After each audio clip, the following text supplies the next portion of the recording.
పెనాల్టీని convert చేయగలిగితే title ని గెలుచుకున్నట్టే.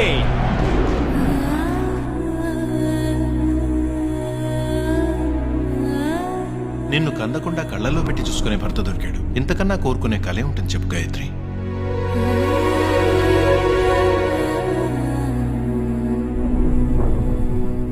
నిన్నందరూ మంచి కోడలని మెచ్చుకోవాలి. అదే నీకు పెద్ద మెడల్.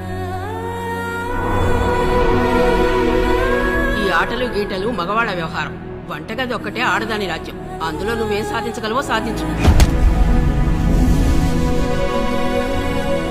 కోచ్, నా కడుపులో ఉన్న బిడ్డ నా కళని విచ్ఛిన్నం చేయదు.